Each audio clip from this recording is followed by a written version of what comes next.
Good morning, শুভ সকাল। কেমন আছেন আপনারা সবাই? নিশ্চয়ই খুব ভালো আছেন, আমিও খুব ভালো আছি। আজ মঙ্গলবার, ঘড়ির কাঁটা 9টার ঘরে।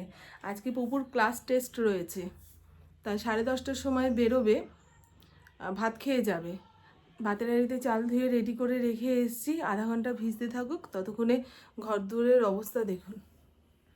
এগুলো সব গুছিয়ে ঘর দুয়ার ঝাড়পোছ করে নিই, নাহলে না ওই রান্নাঘরের দিকে মনই দিতে পারবো না। যদিও সেভাবে কিছু রান্না করব না, এত সকালের খাওয়া তো, আলু সেদ্ধ, ডাল সেদ্ধ এই সমস্ত দিয়ে মেখে ঝুঁকে খাইয়ে দেবো। আর বলেছিলাম টিফিন বানিয়ে দেবো, বলে না মা, টিফিন খাওয়ার সময় পাবো না। হুটোপাটি করে যাও, পরীক্ষার হলে পরীক্ষা দাও, আবার বেরিয়ে বন্ধুদের সঙ্গে একটুখানি আলাপ আলোচনা, ওতে আমি সময় পাই না। তুমি বরঞ্চ ওই ফল কেটে দিও। আমি ঠিক আছে। আর এখন ভাত খেয়ে বেরোলে আমার পুপুর পেটে খিদাটা খুব কম, বুঝেছেন? ওই সময় মতো খাবো ওই সব কোনো কালেই ছিল না। খাওয়া নিয়ে আগাগোড়াই যুদ্ধ। এখন ভাত খেয়ে বেরোচ্ছে, আর খিদা হয়তো পাবেও না।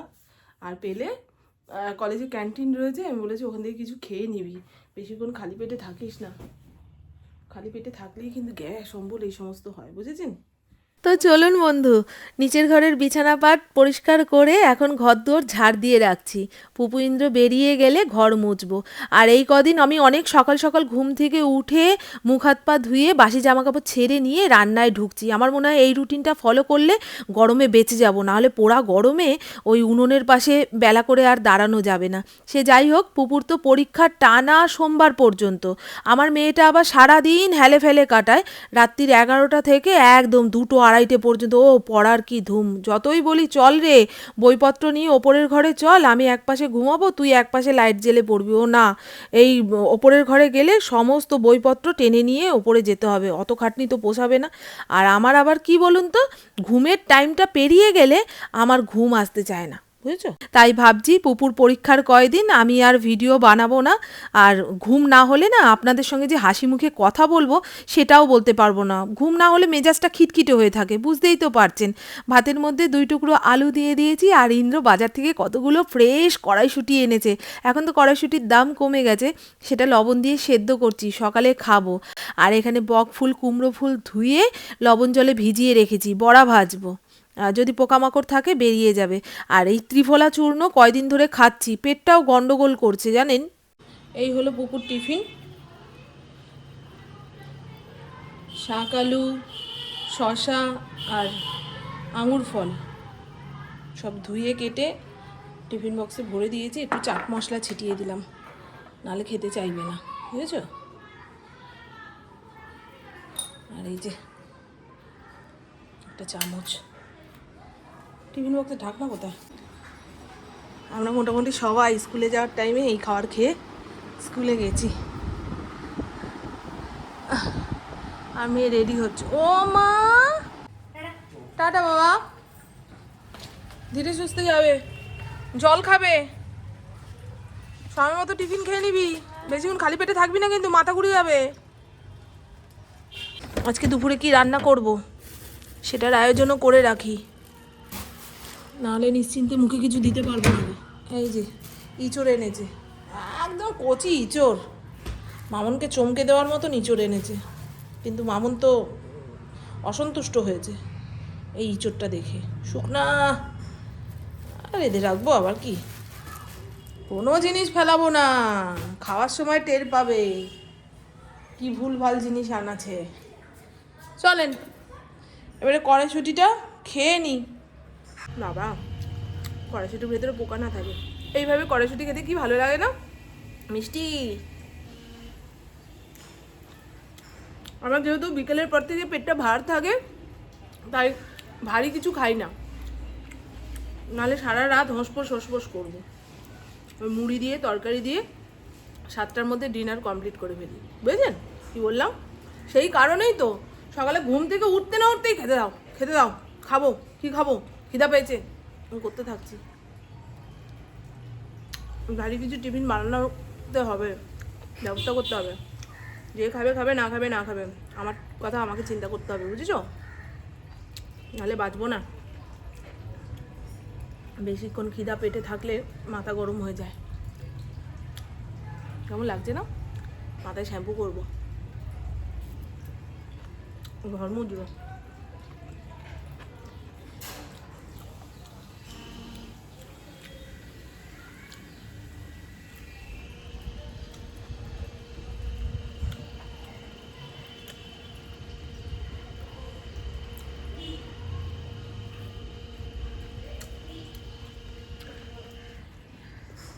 দারুণ দারুণ। আমার আজকে দুপুরে রান্না বান্না প্রায় শেষের দিকে। সবজিপাতি কেটে বসেছিলাম, সুজাতা বাসন মেজে দিয়ে যাচ্ছে না, নাহলে আরও আধা ঘন্টা আগে রেঁধে বেড়ে নামাতে পারতাম। এখানে ইঁচড় আলুর তরকারি করছি, ফ্রিজ থেকে একটু চিংড়ি মাছ খুঁজে বের করেছি, সেটাও দিয়ে দিলাম। ইন্দ্র স্নান করে পুজো দিতে গেছে, এই বড়াগুলো ভাজবো। আমি কাঞ্চন মল্লিক আর শ্রীময়ীর পডকাস্ট শুনছিলাম। এখানে উচ্ছে কুমড়ো বটি রান্না হয়ে গেছে। ইন্দ্র খেয়ে বেরিয়ে গেলে আমি ঘরের যে এলোমেলো জামা কাপড়গুলো রয়েছে সেগুলো গুছিয়ে ঘরদুয়ার মুছে শ্যাম্পু করতে যাব। আজকে শ্যাম্পু না করতে পারলে না মাথা যন্ত্রণায় টিকতে পারছি না গো। প্রভু স্নান করে পুজো দিয়ে নিচের ঘরে এসছে, তার ভাতও বেটি রেডি করে নিয়েছি। আর দেখাই আজ দুপুরে কি কি রান্না করলাম। এই হলো ইঁচড় আলু চিংড়ি মাছের তরকারি, একদম গামাখা করেই রান্না করেছি। বেশি ঝোল রাখলে না ভালো হয় না গো খেতে। আর এই হলো উচ্ছে কুমড়ো বটি ভাজা, কে কি বলেন, আমরা তো এরকম এই ডুমু ডুমু করে কেটে উচ্ছে কুমড়ো ভাজলে বলি উচ্ছে কুমড়ো বটি।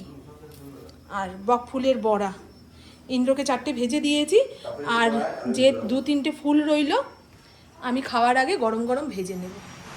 ঠিক আছে বন্ধু, চলুন আগে প্রভুকে খাইয়ে দাইয়ে শান্ত করি, মানে টাটা বাই বাই বলি। শান্ত আবার কি, ঘরে বসে শান্ত থাকলেও আমার মাথা গরম হয়ে যাবে। আর ইন্দ্র খেয়ে দিয়ে বেরিয়ে যাওয়ার পরে আমার কতগুলো আশিবাসি জামা কাপড় ছিল, পুপুর কতগুলো এদিকে ওদিকে ছড়ানো জামা কাপড় ছিল, সব এক জায়গায় করে হাত কাচা করে মেলে দিলাম। এখন তো এই ঠান্ডার ভাবটা কমে গেছে, গরমের যে হাওয়াটা সেটা কিন্তু দিতে শুরু করেছে জানেন। এই ভেজা জামা কাপড় শুকাতে বেশি সময় লাগছে না। আর যাদের বাড়ির সামনে একটা লেবু গাছ আছে তারা তো বসন্তটাকে আলাদাভাবেই উপভোগ করছেন। বসন্তের আলাদা একটা গন্ধ আছে দেখবেন, কচি পাতার গন্ধ, লেবু ফুলের গন্ধ, তাই না? আমার বাড়ির সামনে লেবু গাছ আছে, সেই জন্যই এত কথা বলছি। গামলার মধ্যে আমার কম্বলটা গরম জল করে ভিজিয়ে রাখলাম, পরে ওয়াশিং মেশিনে দেবো, কারণ গামলা খালি করতে না পারলে আবার এঁঠো বাসনগুলো উপর দিতে পারবো না। চলুন এবারে ঘর দুয়ার মুছে স্নানটা করে আসতে পারলেই দুপুরের মতন কাজ শেষ। আর পুপুর যত ছোট ছোট টেডি বিয়ার ছিল সব টান দিয়ে নিয়ে ওয়ার্ড্রপে ভরে রেখেছি। পুপু আসলেই কি চেঁচামেচি করবে, হ্যাঁ তুমি কোনো জিনিস এদিক ওদিকে রাখতে দাও না, আমার নিজস্ব কোনো ঘর নেই, তোমার এখানে ওখানে রাখলে খালি গোছাবো ফেলবো এই চিন্তা। ওকে আলাদা একটা ঘর করে দিতে না পারলে না ওরও শান্তি নেই আর আমাদেরও শান্তি নেই। আর ও এই জিনিসপত্র এলোমেলো রাখে তো আমার যেন কেমন অস্থির অস্থির লাগে, মনে হয় ওই জায়গাটা তৎক্ষণাৎ গুছিয়ে ফেলতে না পারলে আমার কি একটা যেন হয়ে যাবে, বুঝেছেন? কি বলবো এই সমস্যা, কাকে বোঝাবো কাকে বলবো। ওই যে ঠাকুর ঘরটা ভেঙে চুরে পুপুর জন্য আলাদা একটা ঘর হবে, আর ঠাকুরকে তো আলাদা একটা রাখার ব্যবস্থা করবই, দেখবেন খুব সুন্দর হবে। একটু শীতটা কমে গেলে আমি রাতে ঘুমোতে যাওয়ার আগে যে স্নানটা করি সেটাই আমার আসল স্নান। তবে এখনও গা থেকে শীতটা যাচ্ছে না। হরিণকে খেতে দেবো, তারপরে আমি আমার ভাতটা বেড়ে নিয়ে বসবো। আজকে এক নাগারে সব কাজগুলো করেছি বলে দেখুন না ঘড়ির কাঁটা 1:15 ঘরে। মাঝখানে একটু বসেছিলাম এই ঘরটার মোছার পরে, গরম লাগছিল, না হলে আরও তাড়াতাড়ি হয়ে যেত, 1টার মধ্যে কাজ কমপ্লিট হয়ে যেত। পোড়া গরমে তাড়াতাড়ি ওই রান্নাঘরের কাজকর্ম সেরে নিতে পারলেই মনে হয় না বাবা আসল যুদ্ধ শেষ। আমার বেবিটাকে এখন খেতে দেব। তো চলুন বিকেলে যদি পারি তো একটু আমাদের এই সামনে শ্মশানকালী মন্দিরটাতে যাব, অনেক দিন যাইনি। ইন্দ্র সকালের দিকে যায় এখন।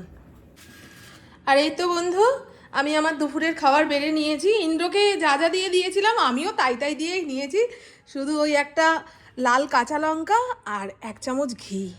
এই ঘি কাঁচা লঙ্কা দিয়ে ভাত মেখে গরম গরম বড়া দিয়ে সকাল থেকেই খেতে ইচ্ছা করছিল। পুকুকে যখন ভাত মাখিয়ে খাওয়াচ্ছিলাম তখনই মনে হচ্ছিল আমি গালে 2খানা দিই।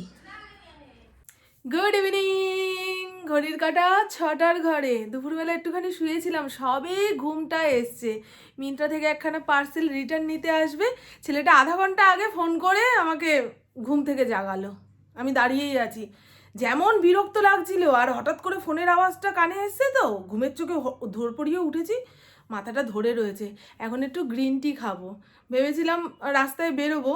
তা পুপু তো সেই সকালবেলায় এইটুকু ভাত খেয়ে বেরিয়েছে, ফোন করলো আর আধা ঘন্টার মধ্যেই বাড়ি চলে আসবে। তা ওকে খাইয়ে দাইয়ে দিতে হবে। আমি যদি বেরিয়ে যাই, ও আর কিচ্ছু খাবে না। বাচ্চা কাচ্চা বাইরে থাকলে যতক্ষণ না ঘরে আসছে, মায়েদের চিন্তার শেষ নেই। ওই যে পেটের চিন্তাটাই করি আমি। এখন একটু গ্রিন টি খাই, বুঝেছেন? ফড়িংকে দেখাই, সারা দুপুর উৎপাত করলো, এখন শুয়েছে, ক্লান্ত হয়ে গেছে, আর শরীরে দিচ্ছে না। আবার ইন্দ্রপুপু যখন আসবে তখন জেগে উঠবে। এই কি রে, ছানাটা খাসনি কেন বাবু? ফিরিঙ্গিদা, এই দেখুন, ছানাটাকে ভেঙে দিতে হয়। এইরকম করে দলা দিয়ে গেলে না, ও খেতে চায় না। এমনি ফ্রিজের ঠান্ডা ছানা। থাক, খেয়ে নে। আজকে এখানকার সব টেডি বিয়ারগুলো সরিয়ে দিয়েছি। পুপু আসতে চেঁচাবে, হ্যাঁ কোথায় রেখেছো, কোথায় রেখেছো, কোথায় রেখেছি বলুন তো? এইখানটায় রেখেছি, এইখানটায় রেখেছি সব। কি গো, তোমার পরীক্ষা কেমন হলো? আজকে কানের পরে যাওনি কেন? দেখতে কেমন লাগছে, শুকনো শুকনো? আজকেই পরে নিবি রাত্রিবেলায় কানেরটা। এখন কি ভাত মেখে খাই দেবো? হ্যাঁ, ইঁচড় আলুর তরকারি চিংড়ি মাছ দিয়ে। বললেন তো বুবু এখন ভাত খাবে না, যখন খাবে তার 10-15 মিনিট আগে আমাকে জানাবে, তারপরে ওকে ভাত তরকারি গরম করে মেখে ঝুঁকে খাইয়ে দেবো। আর আজকে সকালবেলায় দেখিয়েছিলাম না, টেবিলের ওপরে 2টো নারকলের মালাই পড়ে রয়েছে। কালকে শিবরাত্রির ছিল, সাবু মাখা করার জন্য নারকল আনা হয়েছে। তা অর্ধেক নারকলটা লেগেছে আর অর্ধেক নারকলটা ছিল, সেটা কুড়িয়ে জিপলক ব্যাগে ভরে রাখলাম। কুড়িয়ে রাখলে নারকল অনেক দিন ভালো থাকে আর রান্নার কাজে ব্যবহারও হয়ে যায়, বুঝেছেন বন্ধু? তো চলুন, শুনেই নিলেন। এরপরে আমার কি কাজ রয়েছে, মেয়েটাকে খাওয়ানো হচ্ছে আসল কাজ। তারপরে যা ভাত তরকারি আছে ইন্দ্র খেয়ে নেবে। আর আমি তো রাতে মুড়ি খাই, এইটুকু মুড়ি তরকারি যা থাকবে সেই দিয়ে মেখে ঝুঁকে খেয়ে নেবো। নাহলে না পেটটা বড় ভার করে, শরীরটা ভারী হয়ে যায়। রাতের দিকে কিছু না খাওয়াটাই ভালো। যদিও খেতে হয় তো 7টা 7:30টার আগে খেয়ে নিলে, কিন্তু হচ্ছে কোথায়। সে যাই হোক, চলুন বন্ধু, আমার বকবক আজকের মতন এইটুকুই। আপনারা সবাই খুব খুব খুব ভালো থাকবেন, নিজের শরীরে খেয়াল রাখবেন, সুস্থ থাকবেন। আর অল টাইম স্মাইল করতে হবে। টাটা, খুব ভালো থাকবেন। বাবা, নারকলটা না পুরো শুকনো, চাবিয়ে চাবিয়ে চাবিয়ে চাবিয়ে গাল ব্যথা হয়ে যাচ্ছে, তাও ফিনিশ করতে পারছি না, এত শুকনো ঝুনো নারকলটা। অনেকদিন গাছ থেকে পেরে রেখে দিলে এরকমই হয়ে যায়, নারকলের কোনো রসকস থাকে না। কোথায় গেল আমার ফোনটা? ফোনটা আবার বাইরে নিয়ে আসলাম। কালকে আমাদের যোগব্যায়ামে এমন পায়ের ব্যায়াম করিয়েছে, 2টো থাই ব্যথা।